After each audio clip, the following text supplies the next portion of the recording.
শুটকি মাছ তো অনেকে অনেকভাবে খেয়েছেন, কিন্তু ইলশা শুটকি কখনো এইভাবে আলু দিয়ে কখনো খেয়েছেন?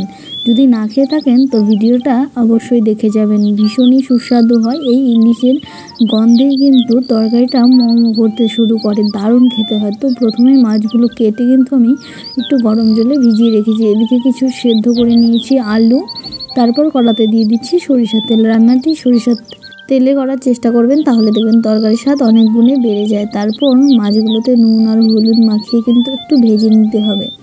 নাড়িয়ে চাড়িয়ে কিছুক্ষণ ভেজে নেব। আর যারা এখনও আমার চ্যানেলটি সাবস্ক্রাইব করেনি তাদের অবশ্যই অনুরোধ করব, প্লিজ চ্যানেলটা থেকে একবার ঘুরে আসবেন, আশা করছি ভালো লাগবে। তারপর কিন্তু অবশ্যই চ্যানেলটা সাবস্ক্রাইব করে পাশে থাকার অনুরোধও রইল। তারপর দেখতে পাচ্ছেন মাছগুলো কিন্তু আমি ভেজে নিয়েছি, এখন নামিয়ে নিচ্ছি। মাছ ভাজার ওই তেলেও আলুগুলো কিন্তু আমি দিয়ে দিলাম, দিয়ে নুন আর হলুদ দিয়ে আলুগুলো হালকা ভেজে নেব। সব কিছু ভেজে ভুজে রান্না করলে দেখবেন তরকারির টেস্ট অনেক গুণে বেড়ে গেছে।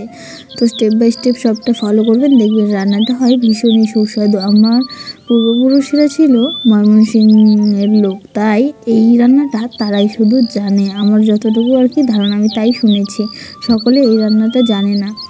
তারপর কিন্তু আলুগুলো কিছুক্ষণ ভেজে নিয়ে এই দেখতেই পাচ্ছেন ভাজা আমার কিন্তু অলমোস্ট হয়ে গেছে। হালকা উপর দিয়ে লালচে লালচে কালার এসছে, খুব বেশি কিন্তু তেল দিইনি আমি, তবুও কিন্তু দারুণ সুন্দর ভাজা হয়েছে। যারা আমার নিয়মিত ভিডিও দেখেন তারা জানবেন আমি খুব কম তেল মশলা রান্না করি।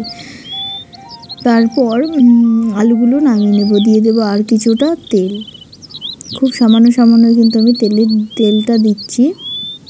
আমরা একটু ঝালটা বেশি খেতে পছন্দ করি বলে একটু ঝালটা দিই, আপনারা আপনাদের নিজস্ব স্বাদ অনুসারে দিয়ে দেবেন। তারপর তেলটা গরম হয়ে গেলে দিয়ে দেবো কিছু ফোড়নে, 5 ফোড়ন। হ্যাঁ, এখানে কিন্তু 5 ফোড়নটাই দেবেন। কখনো যদি এই রান্নাটি না খেয়ে থাকেন, আমি যেভাবে করছি খেয়ে দেখবেন দুর্দান্ত হয়। অবশ্যই ট্রাই করার অনুরোধ রইল কিন্তু।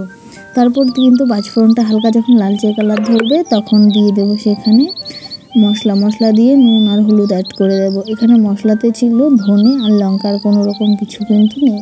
তারপর নুন হলুদের সাথে একসাথে কিছুক্ষণ সময় ধরে কষিয়ে নিতে হবে, অনবরত নাড়তে হবে, নাহলে কিন্তু নিচ দিকে পুড়ে যাবে।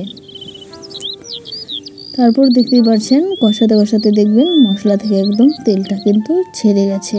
সেই মুহূর্তে কিন্তু ভেজে রাখা আলুগুলো সেখানে দিয়ে আরও কিছুক্ষণ সময় কষিয়ে নেব। রান্নাটা একটু দেরি হয় ঠিকই, কিন্তু খেতে হয় ভীষণই ভালো।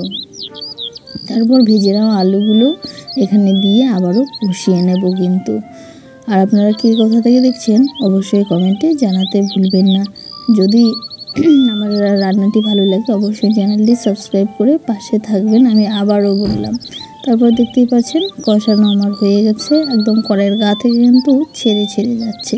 সেই মুহূর্তে দিয়ে দেবো এখানে ঝোলটা একটু বেশিই দেবেন, কেননা আলুর তরকারিতে খুব বেশি মাখো হলে কিন্তু আরও শুকিয়ে যায়। একটু ঝোল দিলে তারপর জাল হওয়ার পর সঠিক মাত্রায় কিন্তু ঝোলটা চলে আসে, নাহলে আলুর ঝোল কিন্তু খুব সহজে আলুর টেনে নেয়, তাই একটু বেশি পরিমাণেই ঝোল দেবেন। তারপর ফুটতে যখন দেখবেন সাইডে তেলটা দেখবেন সরে কালচে কালার ধরে গেছে, তখন বুঝতে হবে রান্নাটা আমাদের হয়ে এসছে।